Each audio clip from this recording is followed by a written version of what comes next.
Bienvenidos a nuestros invitados también, que también vieron el video. Sí, hoy vamos a conversar justamente con Alejandro Rodríguez, quien es ex secretario de Política Criminal del Ministerio Público, y Jordán Rodas, quien ya nos ha acompañado con anterioridad también, y es vicepresidente del Colegio de Abogados y Notarios de Guatemala. Así que bienvenidos a ambos. Buenas noches. Buenas noches, Quique. Buenas noches, Claudita. Alejandro, un honor estar compartiendo con ustedes. Muy buenas noches. Claudia, por favor. Gracias. Ustedes están viendo la jugada desde fuera de esta cancha y han visto que se publican solicitud de antejuicio tras solicitud de antejuicio. 11 en total tiene la Corte Suprema de Justicia, ha descargado ya varios y uno a uno hemos ido viendo cómo se elimina la inmunidad de ciertos funcionarios. ¿Qué nos dice esto del sistema de justicia? Tanto en el plano actual, pero también comparado con el pasado y también de cara hacia el futuro. Bueno, yo pienso que es importante comenzar aclarando que lo que ha hecho la Corte Suprema de Justicia ha admitido para su trámite y ha nombrado al juez pesquisidor. Ya luego, con el informe, va al Pleno de la Corte Suprema para ver si se declara o no con lugar y a partir de eso si se quita o no la inmunidad. Pero yo pienso que es un paso positivo para la justicia que se esté ya con estos procesos, porque no hay nadie superior a la ley. El caso de la jueza Carol Patricia Flores es distinto. En este caso ya se ha quitado la inmunidad de la juzgadora. Alejandro, como ex miembro de ese aparato de justicia, como un operador de justicia en sí mismo, ¿cuál es el significado con el que se lee una noticia como esta? No, es muy importante, es un hito histórico, pienso yo. Estamos viendo por primera vez que un juez está siendo objeto de procesamiento, o sea, por lo menos que se ha declarado con lugar el antejuicio, situación que nunca se había dado con anterioridad. Debemos de recordar de que la mayor parte de antejuicios siempre fueron pues desechados directamente por la Corte Suprema de Justicia anteriores en un pacto de impunidad, podríamos decir. Y ahora encontramos que gracias a una nueva reforma legal, que es la reforma que entró en vigencia a finales del 2012, que es la Ley contra la Corrupción, se introducen nuevas figuras jurídicas. Por ejemplo, el enriquecimiento ilícito, que es la figura que se le está aplicando en este momento a Patricia Flores. Entonces, creo que estas nuevas herramientas legales nos están dando la oportunidad de llegar a desentrañar pues, todos estos sistemas de impunidad que estaban viviendo en Guatemala.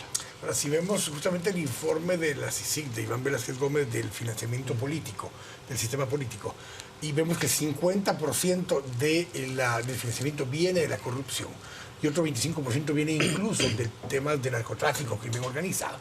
Es obvio que conforme se empiezan a profundizar investigaciones como lo de Chico Dólar, que ya lo vimos hace unas semanas, como lo del día de hoy del puerto de San José, como el alcalde de San José, su esposa, sus cuñados, empieza a encontrarse una estructura, una ruta, donde lo que estamos encontrando es que van a haber muchas solicitudes más de antejuicio, porque al ser la corrupción el principal financiamiento de campaña, tiene que poder empezar a solicitar antejuicios contra alcaldes, contra diputados, contra incluso ministros y viceministros. Eso es importante porque viene a fortalecer el sistema democrático, porque antes había un escudo, una impunidad total, que hay de aquel que se atreviese a poner una denuncia, y menos con ese pacto de impunidad que había hasta hace poco por parte de todos los organismos que componen el Poder Judicial, que se cobijaban con la misma chamarra.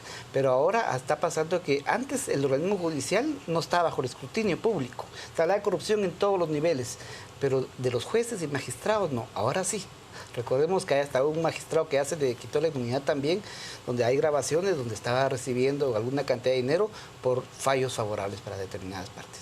Estamos hablando del magistrado Eric Santiago, pero este es uno de los antejuicios que están atrasados. Y qué bueno que Jordán toca ese tema, porque hay que añadir que al de Eric Santiago hay otra serie de antejuicios que también se han aplazado. Mencionemos, por ejemplo, de qué manera se ha detenido el antejuicio hacia Gudy Rivera a través de un recurso de amparo en la Corte de Constitucionalidad. Alejandro, la pregunta directa es ¿por qué unos caminan así, pero otros están detenidos, aplazados para un mejor estudio, como dijo la Corte Suprema de Justicia en referencia a esa solicitud contra Edgar Parquín, vicepresidenciable de Líder? Bueno, yo siento que en el caso de Gudy Rivera hay un pronunciamiento de la Corte ya indicando que sin lugar es antejuicio, y eso me parece que fue sumamente grave. se dio en un momento en donde la Corte Suprema de Justicia sentía todavía que tenía como suficiente fuerza como para poder venir y encubrir estos actos. Porque realmente el acto de Woody Rivera y lo que sucedió con Claudia Escobar en cualquier lugar del mundo es tráfico de influencias. Y definitivamente tenía que ser debidamente sancionado. Y no solo Woody Rivera, sino que las demás personas que participaron en ese ofrecimiento y que fueron las que realizaron ese acto. Entonces, ahí me parece que se dio todavía como una Corte Suprema que no cedía mucho a las demandas de justicia. Pero creo que todo cambió a partir del 28 de abril. O sea, a partir de ese día ya encontramos que los poderes públicos, no solo el organismo judicial, sino también el organismo legislativo, incluso y obviamente el ejecutivo, pues están siendo sumamente monitoreados, escrutados, y ya no se les permite realizar este tipo de actividades. Y creo que ahora lo que estamos viendo es precisamente una reacción de la Corte Suprema de Justicia ante la demanda ciudadana de que estos casos caminen.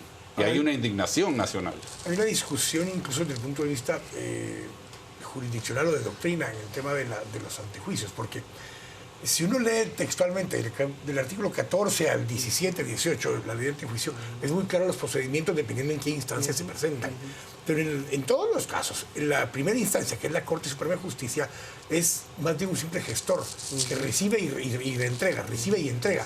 Sin embargo, se habla que hay resoluciones de la Corte de Constitucionalidad que la obliga a hacer más que solo recibir y entregar, a hacer casi un paso previo. ¿Cuál es la opinión de ustedes en ese sentido? Porque esas son las dos líneas que hemos visto.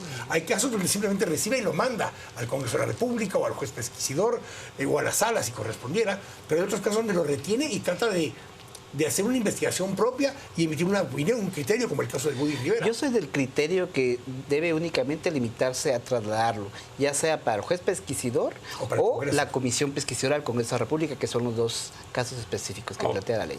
Pero tradicionalmente la Corte lo que hacía es declarar por base del artículo 4 que era espurio, ilegítimo, motivos políticos. O por motivos políticos. Pero entonces ya no lo pasaba, claro. ya no lo pasaba, sino que in limine rechazaba digamos, el antejuicio. Entonces eso es lo que ha cambiado, por lo menos en la doctrina reciente de la Corte. A mí me llama mucho la atención, por ejemplo, lo que nos han anunciado los diarios hoy. Hubo una contradicción en la información de este día, pero entendemos que se declara con lugar un antejuicio, por ejemplo, no con lugar, perdón, se declara, se tramita el trámite del antejuicio de Manuel Barquín, pero se detiene el de Edgar Barquín. ¿Cuál es la diferencia? Bueno, pues no todo se está juzgando con la misma vara, evidentemente. Esperamos que se aclare la prontitud, porque si no da esa sensación de que quién tiene más influencias o quién pesa más políticamente hablando. Cuando vemos toda esta dinámica, lo que está sucediendo, muchos lo que argumentan es que se está generando un desgaste adicional al sistema judicial por estos casos, algunos que se retardan, otros que no se resuelven de la manera en que el clamor popular quisiera. Pero ¿dónde está el límite del clamor popular y dónde está el poder entender un procedimiento de estos y que se pueda ajustar a derecho las resoluciones que se están haciendo? Bueno, lo que ha sucedido tradicionalmente en Guatemala es que el sistema de justicia ha sido muy lento. O sea, realmente tenemos un sistema de justicia que está muy retrasado en muchas áreas. Por decir un ejemplo, los casos de femicidio están agendando audiencias de debate con un año de retraso. Entonces, existe realmente pues una justicia que no está caminando a la velocidad que se requiere. Eso es absolutamente cierto. Y en el caso de la Corte Suprema de Justicia, pues entiendo que también tenía este tipo de rezagos, ¿no? O sea, tanto en los trámites de antejuicio, en casaciones, en amparos. Y hay un tema que quizás no se ha discutido muy seriamente, pero es el hecho que hay que quitarle a la Corte Suprema de Justicia las funciones administrativas para que se dediquen única y exclusivamente a juzgar, qué es lo que tiene que hacer una Corte Suprema de Justicia. Pero eso es un tema que se ha discutido largamente. Incluso después de la reforma que se estableció en el 94, ha estado sobre la mesa casi eternamente. Sí, lo que también tenemos que reconocer que la propia ley de antejuicios, solamente el plazo que establece son los 60 días para rendir el informe, pero de ahí no existe una cadena de pasos como en todos los procesos de de las distintas áreas del derecho. Bueno, pero sí da 3 días hábiles incluso para poder, cuando se recibe la solicitud de antejuicio, da 3 días hábiles para que lo revise la Corte Suprema de Justicia y después trasladarlo a quien corresponda, sea el Congreso de la República. O en ese primer Pero en ese ínterin es donde está el vacío legal. Y no lo han cumplido. Incluso esos 3 días tampoco lo han cumplido para poder trasladarlo. Varias solicitudes de antejuicio han tardado llevan semanas. 3 semanas incluso. Entonces, esos procesos, yo sé que hoy estos procesos que han caminado más rápido que lo que caminaban normalmente, pero la expectativa de la población es que caminen más rápido todavía. Es más, quisieran sentencias en firme ya en cosa de semanas. Lo que pasa es que antes no caminaban. O sea, hay que reconocer que el tema de antejuicios no se ha dado trámite de antejuicio antes de esta Corte. Es algo muy reciente. O sea, después del 28 de abril es que se comienzan a dar antejuicios. El caso de Woody Rivera es el ejemplo típico, un caso demasiado bien probado, por decirlo así, con prueba contundente, que sin embargo no le dan trámite. Alejandro, su conclusión es que de ser procesado, de ser solicitado ese antejuicio hacia Woody Rivera en estos días, la historia sería distinta. Totalmente. O sea, yo creo que sí, definitivamente el sistema jurídico ya se está permeando, ya se está erosionando la impunidad. Creo que hay realmente en este momento condiciones para que el sistema de justicia trabaje y naturalmente cuando el sistema de justicia trabaja van a haber más casos. No se nos olvide que también el presidente de la República, Otto Pérez Molina, tiene un antejuicio que va justamente en marcha y esta semana la Corte de Constitucionalidad libera completamente y allana el camino para que prosiga. ¿Cómo evaluamos quizás el más pesado de los antejuicios en estos días? Ya ha evolucionado positivamente para el Estado de Derecho. ¿Por qué? Porque recordémonos que las primeras resoluciones hasta fueron favorables. El amparo de Karin Fischer, por ejemplo, le favoreció a la Corte, una decisión dividida. Pero también, como decía Alejandro, la Corte Suprema y la propia Corte de Constitucionalidad ya han sido permeadas por el clamor popular. Ya la comunidad internacional también se ha manifestado, y no es injerencia, sino que igual que los ciudadanos, las instituciones de derecho, pues tenemos todo el derecho a exigir una justicia pronta y cumplida. El modelo, decía Mario Taracena hace unos días, decía que hoy ese clamor popular le llama el plazocracia, o sea, la presión que se genera desde la plaza, de la Constitución, cuando ahí está ese clamor. Yo esa era la pregunta que hacía hace un momento, porque en qué momento esa plazocracia, esa presión, ese clamor popular, presiona tanto al sistema judicial que o acelera pasos o no cumple debido proceso o no hace todo lo que debiera en aras de poder cumplir con esa presión de la CICIG, de la Embajada de Estados Unidos o de la misma población. Bueno, ya aprendimos los guatemaltecos a ejercer ciudadanía. Antes solo nos limitábamos a votar cada 4 años y un cheque en blanco. Ahora no, ahora vamos a estar más vigilantes a partir de los acontecimientos de abril. Pero puede volverse peligroso el que empecemos a actuar solo en base a ese tipo de presiones. Yo pienso de que la justicia tiene que ser pública. O sea, un principio esencial de la justicia es la publicidad y otro principio es la celeridad. O sea, realmente los ciudadanos tenemos que exigir nuestros derechos. Los jueces, por supuesto, pueden decir nos están presionando, nos están haciendo presiones indebidas, pero los ciudadanos tenemos derecho a una justicia pública, a saber por qué se están dando las decisiones, a que esas decisiones sean dadas en un plazo razonable. Recordemos que la garantía de la Convención Americana de Derechos Humanos es que todo derecho debe ser juzgado en un plazo razonable. Entonces, las dilaciones indebidas son una violación de derechos humanos y no podemos dejar de exigir que las Cortes respondan y resuelvan rápidamente nuestras peticiones. Lo ideal sería que no existiera la necesidad de presionar socialmente, que cumplieran de oficio los plazos, pero como no es así, pues tienen que estar sometidos a escuchar el clamor popular. Pero vean ustedes como paralelo a toda esta cruzada contra la corrupción, a esta declaración para su trámite de una serie de juicios, de la retención de otros antejuicios como el de Woody Rivera, de momento en la Corte de Constitucionalidad, también se desarrolla esa batalla legal de Efraín Ríos Montt, y lo traigo a colación por lo que ustedes están platicando. Existen ahí una serie de herramientas que tanto la parte acusadora como la parte defensora están utilizando, y entonces no se llega a ese concepto que cita Alejandro de una justicia pronta, sea para resolver favorable o en contra, y cumplida, sea para declarar un caso completamente cerrado. Claudia, lo que pasa es que ahí estamos ante un claro ejemplo de litigio malicioso. Así es. Es evidente que lo que se pretende únicamente es retardar, ganar tiempo de aire, otra vez en este caso concreto, para defender los intereses, los derechos humanos de su cliente. Imagínense, qué paradoja. Estamos hablando de 15 años de dilación procesal como mínimo, desde que se planteó la querella por parte de CalDH hasta el momento en que hasta este momento que no se ha celebrado juicio. Y la Convención Americana sobre Derechos Humanos y la Corte Interamericana han señalado que 4 años es un plazo más que suficiente para entender que se está violando el plazo razonable.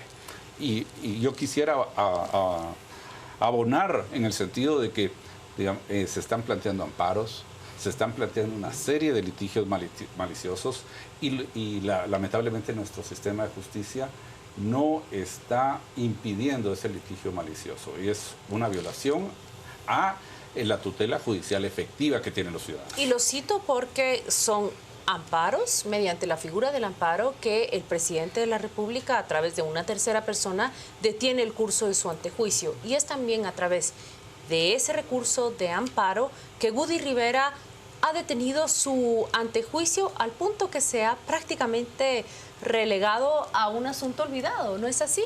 Pues hay que desempolvarlo, seguramente hay que hacer una presión social pública para que este antejuicio de Woody Rivera sea también igual de trámite ágil como estos últimos de los diputados que están siendo involucrados, igual que el candidato vicepresidencial del líder. Pero justamente con el caso del candidato vicepresidencial del líder, se ha filtrado un poco la discusión que hay, por eso no salieron todas las solicitudes de los antejuicios en su momento resueltos, ya sea favorable o no para los actores, y es porque justamente en todos los que ya salió o favorable o desfavorable hubo unanimidad, no hubo discusión. Pero en este caso en particular han oscilado entre un 7-6 o un 8-5 y no quieren resolver bajo ese... Bajo una división. Bajo por mayoría. Quieren poder resolver por mayoría, la cual se les está volviendo imposible resolver. Pero entonces regreso a la pregunta original. ¿La presión está para resolver en función a lo que el clamor popular está pidiendo o está para resolver en derecho? ¿En qué momento esa presión social que ejercemos en general? Porque en el caso de Ríos Montt que traía Claudia, hay un 50-50. O sea, la población no está clara en hacia qué lado debe ir, si debe ser juzgado o no el general Ríos Montt. En este otro caso, como que hay más certeza, queremos que se juzguen los corruptos. Es más fácil cuando hay clamor popular 100% respaldando algo. Bueno, se dice que el Poder Judicial es un poder antidemocrático porque se basa exclusivamente en la verdad, es decir, en los hechos y en la justicia. Y no importa si el 100% de las personas quieren que linchen a una persona, si el juez no tiene pruebas, tiene que absolver y viceversa. Bueno, eso sería lo ideal. Ese es el ideal del Poder Judicial. O sea, el Poder Judicial tiene que ser suficientemente blindado frente a las presiones públicas, pero no por eso va a dejar de ser un poder público, un poder que se transparenta, que motiva las decisiones y que convence a la ciudadanía. Porque cuando emita su sentencia un tribunal, lo que está haciendo es plasmando esos argumentos que permiten entender por qué tomo la decisión y convencerme. O sea, una sentencia tiene que ser lo suficientemente persuasiva para que cualquier persona comprenda que esa decisión es justa. Y si no logra eso, el sistema de justicia no tiene legitimidad. Y hay un problema de gobernabilidad muy serio. Les agradecemos a ambos. Es un tema bien complejo. Por eso le hice esa última pregunta en ese sentido. Gracias por haber participado con nosotros. Vamos a ir con Juan Carlos Sandoval justamente a ver qué dice ese clamor popular por las redes sociales. Eso es lo que vemos, Quique. Nos dicen a través de las mismas. Aprendimos a fiscalizar, pero aún falta saber hacer ciudadanía, comenzando con el respeto a la diversidad sociocultural en Guatemala. Jacqueline nos dice, la presión ciudadana está haciendo su trabajo, el sistema judicial debe de saber que no queremos más corrupción. Álvaro, el sistema y las leyes pueden funcionar sí y solo si las personas quieran realizar su labor. Jorge Molina nos dice, no importa cuántas pruebas aporte si sigue el Ministerio Público, si tenemos casi todo el sistema judicial corrupto, empezando por Stalin. Y César nos plantea, la sociedad Guatemalteca está indignada por tanta corrupción y hasta que no veamos justicia los chapines no descansaremos. Parte de los mensajes que tenemos esta noche en las redes sociales. Vamos a la pausa. Tendremos una segunda entrevista con Quique y con Claudia y por supuesto el debate a las 10 con Quique y Edgar Ortiz. Quédese con nosotros en Noticieros de Canal Antigua.